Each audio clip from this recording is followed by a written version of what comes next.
প্ৰথমে মোৰ ইউটিউব চেনেললৈ স্বাগতম জনালোঁ। মই আজি বনাম ব্ৰইলাৰ মুৰ্গী মাংস। প্ৰথমতে মই এটা ডাঙৰ চাইজৰ পিঁয়াজ কাটি লৈছোঁ, তাৰপিছত দুটা আলু কাটি লৈছোঁ,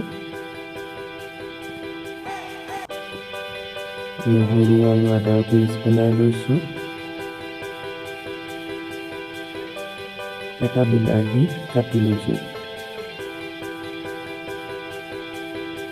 আৰু ইয়াত দেখিবলৈ পাইছে গোটেইখিনি একেলগে ৰেডি কৰি লৈছোঁ। পিঁয়াজ, বিলাহী, আদা নহৰু পেষ্ট আৰু আলু আৰু দুটা জলকীয়া লৈছোঁ।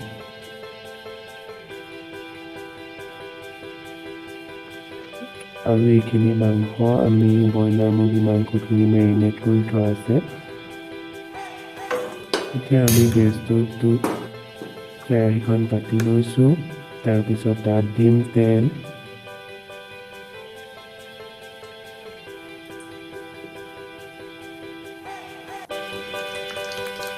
তেলটো গৰম হোৱাৰ পিছত আমি ইয়াত পিঁয়াজখিনি দি দিছোঁ।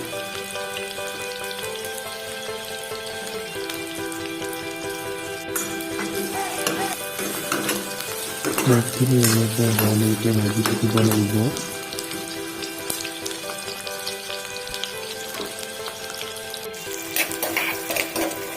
পিঁয়াজখিনি ধুনীয়াকৈ হৈ যোৱাৰ পিছত আমি ইয়াতে এড কৰি দিম বিলাহী, বিলাহীখিনি।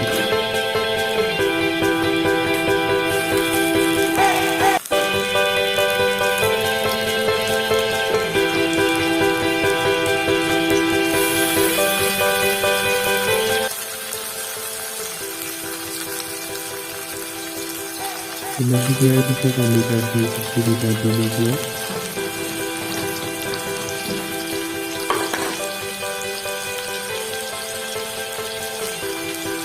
নিমখ দি দিছোঁ আন্দাজ মতে, আৰু এইখিনি মিহলাই দিম আৰু বিলাহীখিনি গলি যোৱালৈকে একো ভাজি থাকিম।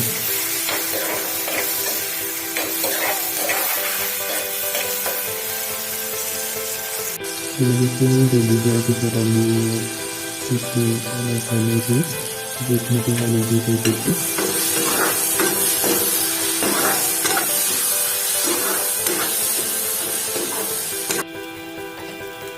এতিয়া আমি মেৰিনেট কৰি থোৱা মাংসখিনি দি দিছোঁ।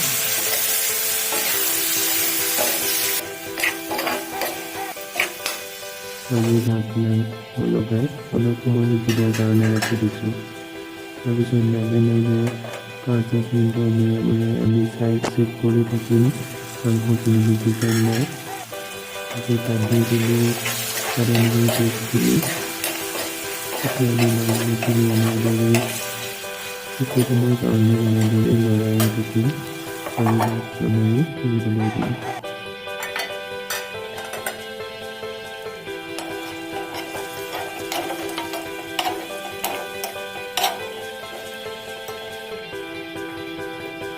এতিয়া আমি ইয়াতে মাংসখিনি সিজি যোৱাৰ পিছত আলুখিনি দি দিছোঁ।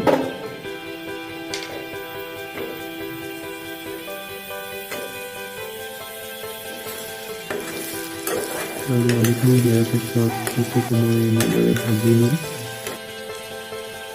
আৰু ইয়াতে আমি পানী এড কৰি দিছোঁ। যিহেতু মই বেছি পানী নকৰোঁ, গ্ৰেভি কৰোঁ, সেইকাৰণে মই বেছি পানী নাই দিয়া। আপোনালোকে বেছি পানী দিব বিচাৰিলে দিব পাৰে।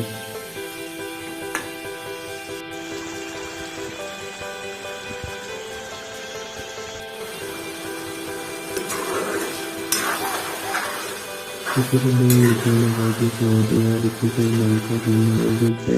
আলুখিনি সিজিলে খাবৰ কাৰণে ৰেডি হৈ গ'ল মাংসখিনি। ভিডিঅ'টো যদি চাই ভাল পালে লাইক, কমেণ্ট, শ্বেয়াৰ আৰু চেনেলটো ছাবস্ক্ৰাইব কৰিবলৈ নাপাহৰিব।